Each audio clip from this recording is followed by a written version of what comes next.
Bonjour à tous et à toutes, ceci est la troisième partie de ce que j'ai appelé mon nouvel atelier assis. Assis, quelle bonne idée. Bon, sur cette vidéo, il n'y aura pas d'intro un peu comique, enfin, ce que je pense comique. Faute de temps, c'est le timing, ou alors vous allez devoir attendre une semaine de plus. Mais je peux peut-être vous raconter une petite blague. Hein, pourquoi pas?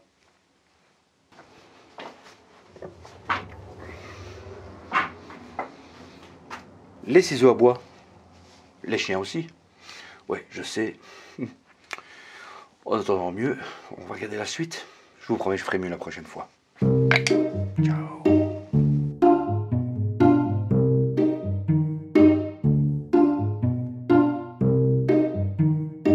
Voilà, j'entame la partie suivante qui va être le bardage.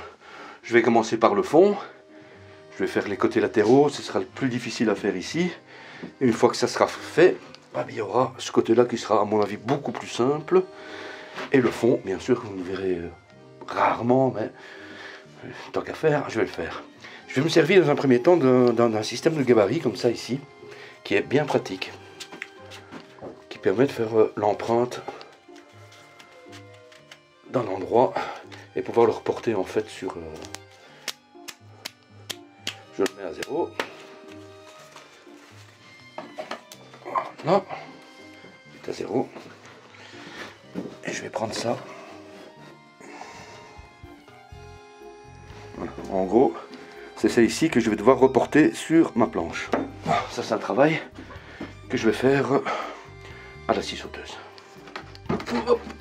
Ça se calme moins, c'est de devoir tout déplacer. Je crois que j'aurais pu amener ça par ici. Mais néanmoins,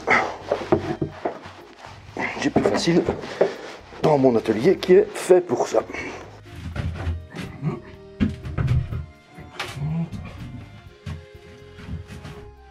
Et avec un peu de chance, il ne me reste plus qu'à présent à terminer ce mur-là. Je débite au fur et à mesure les planches dans l'autre atelier, ça vous verrez pas. C'est juste un trait de scie pour ajuster la hauteur. Parce que la hauteur peut être légèrement différente en raison du sol. C'est une histoire d'un centimètre, 1,5 cm. Et j'avais fait donc prédécouper ça dans le magasin. C'était surtout pour le transport. C'est beaucoup plus facile parce que j'ai pas de camionnette, ce genre de choses. J'avais pris au plus haut. Ici, je mets au fur et à mesure, je découpe. Voilà.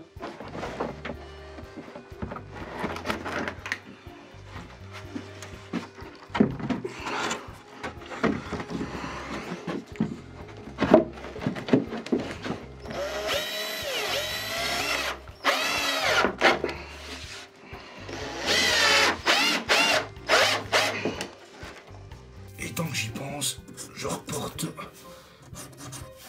là. Et tout mélangé. Et je vais faire la même chose de l'autre côté. On va dire d'ici jusque là. Là, je sais que j'ai de la structure pour y accrocher des trucs un peu plus lourds, comme par exemple l'établi.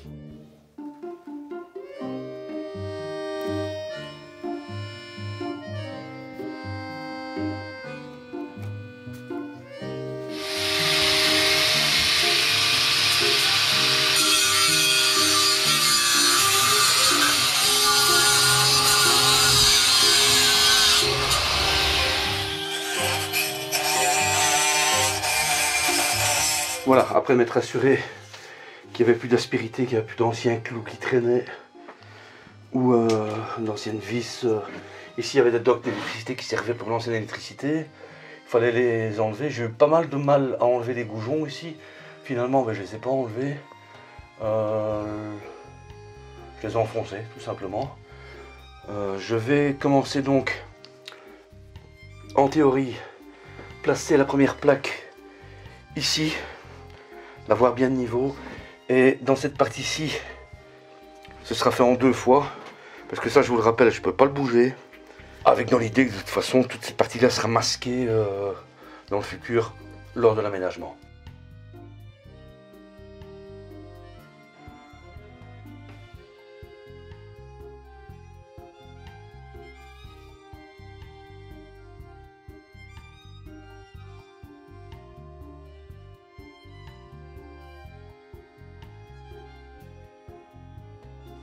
Je vous fais quand même un petit avertissement, sachez que je ne suis pas là pour vous expliquer comment on fabrique une maison, ce genre de choses. Ici je vous montre juste comment moi je fais mon atelier. Il y aura des imperfections, et ça reste un atelier, donc c'est pas grave, à mes yeux en tout cas. S'il y a des petits problèmes d'équerrage ou ce genre de choses, si tout n'est pas pile poil de niveau, c'est pas comme une pièce d'habitation. Il y a certains aspects pour lesquels il faut être beaucoup plus méticuleux si vous faites ça dans vos pièces de vie. Voilà, ceci étant dit, ce que je fais pour le moment, je réoriente un peu la caméra. Voilà. Alors ce que je fais pour le moment, je mets ça avec des chevilles à frapper directement sur le mur, je ne dois pas isoler ce mur. Ni celui-là, ni celui du fond. Il y a vraiment celui du fond, qui était dans la précédente vidéo. Je laisse un peu de jeu, c'est juste pour maintenir la plaque, et je ne les fixe pas du tout encore en bas. Je vais les fixer à mon avis sur 3 ou 4 endroits. Ce qui me permet d'avoir un petit peu de jeu avec les réglettes qui sont ici, parce que le mur, même s'il est relativement droit, il n'est pas pile poil, hein, on se comprend. Donc je vais devoir venir emboîter. Si c'est déjà tout à fait plaqué, etc., j'aurai certainement beaucoup de difficultés à venir les emboîter les unes après les autres. Donc ce que je fais, je garde un petit peu de latence, un petit peu de jeu, et une fois que tout sera bien placé, à ce moment-là, je viendrai fixer de manière définitive. Voilà, c'était le petit intermède. Maintenant, je vais continuer à travailler sans caméra, parce que c'est assez stressant d'avoir ça derrière soi, penser à la batterie, à penser à ce genre de choses. Ça ralentit énormément le travail, donc vous verrez, dans cette partie-ci, vous verrez plus rien, vous verrez quand c'est fini. Voilà, j'espère que ça vous conviendra. Et si ça vous convient pas, désolé, tant pis. C'est comme ça. Ноги соедините, руки опустите. Ноги соедините, руки опустите. Ноги соедините, руки опустите.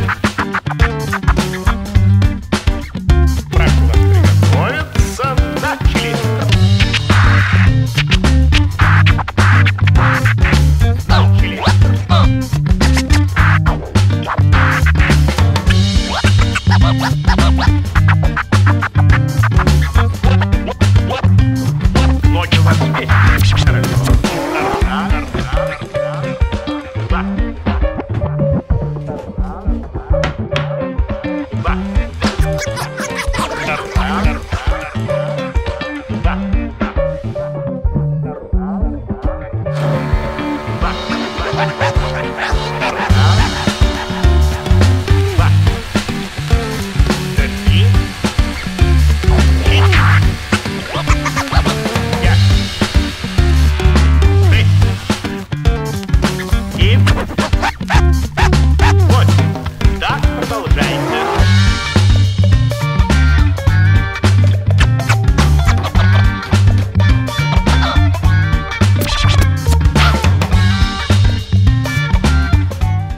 Ceci, c'est ce qu'on appelle une cale martyre. Donc j'ai la langue, enfin la contre-languette, je sais pas comment ça s'appelle. La languette, la contre-languette, c'est pas mal. Je viens la placer dedans et ça me permet de venir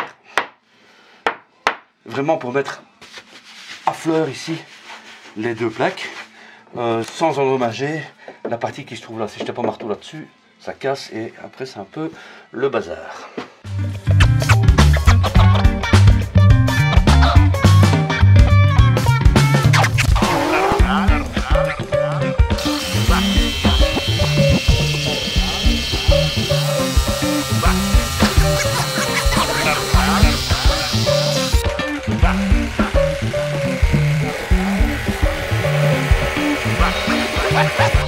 Ici, comme vous voyez, j'ai mis un début de lattage en raison des câbles électriques qui sont là. J'avais oublié ça et j'avais quand même pas fait des saignées dans la cave parce qu'après c'est de la poussière ici pendant des mois et des mois et des mois et c'était pas indispensable. Ok, je vais perdre 2 cm sur le total, même pas.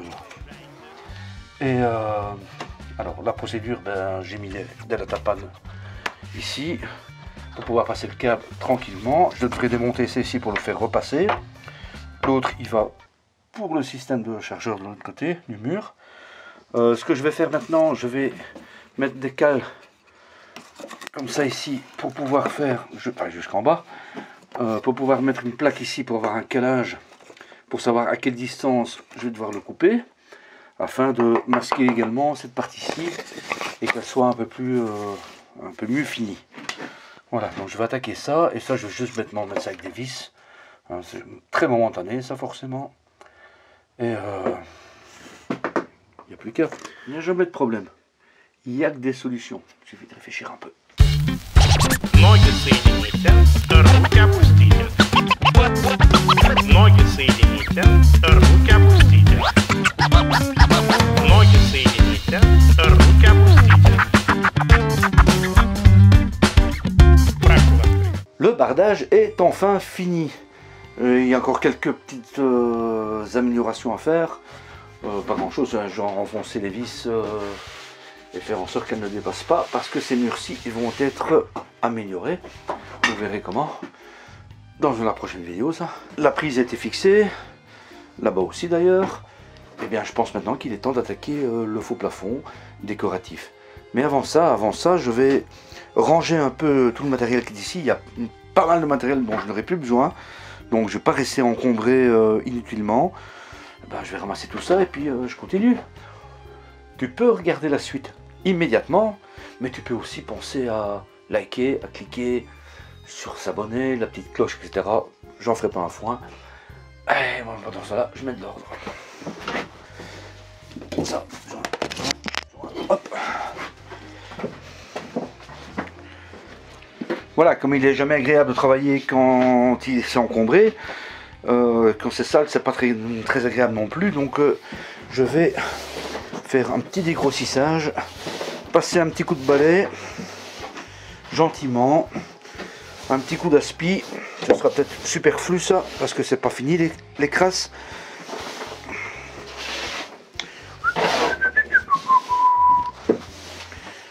Et pendant ce temps-là,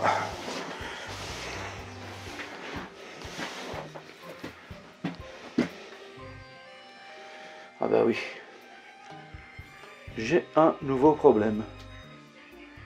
Bah oui, j'ai fait le contour, j'ai fait le cadre avant de mettre le bardage. Mais le bardage il a une épaisseur. Du coup, comment je vais venir fixer mes lambris ici? Bon, la solution, c'est je vais devoir tout doubler quoi en fait. Je vais m'amuser à remettre des surépaisseurs. Et je vais faire ça avec comme ça n'a pas tellement de poids, ce sera la même chose de l'autre côté, ça n'a pas tellement de poids, tu vois, c'est un peu... Donc là il faut revenir avec une épaisseur pour pouvoir venir fixer le lambris. Je vais mettre ça à la cloueuse, donc je suis reparti pour quelques tailles et quelques coups.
À décorer un peu. Ici, c'est ce qui va servir pour le plafond. Alors pour savoir la quantité qu'on a besoin, ben c'est très simple, il suffit de multiplier la largeur par la longueur, on obtient un résultat. On prévoit un bon mètre carré de plus, parce que les chutes on va pouvoir les récupérer en bout et recommencer, etc. Mais ça je vous expliquerai plus pendant la réalisation. Néanmoins, ce qu'il faut faire maintenant, c'est déballer. C'est du MDF laqué, donc il faudra quand même laisser ça pendant plus ou moins 48 heures afin que ça prenne l'humidité de la pièce et que ça travaille normalement. Et pour ce faire, ben, je vais ouvrir les paquets. Hop. Voilà. Pour que ça puisse respirer un peu. C'est le premier prix. C'est pas de mauvaise qualité, loin de là. Mais bon, c'est pas fait pour mettre dans votre cuisine ou ce genre de choses, c'est plutôt fait pour être utilisé une chambre ou un atelier.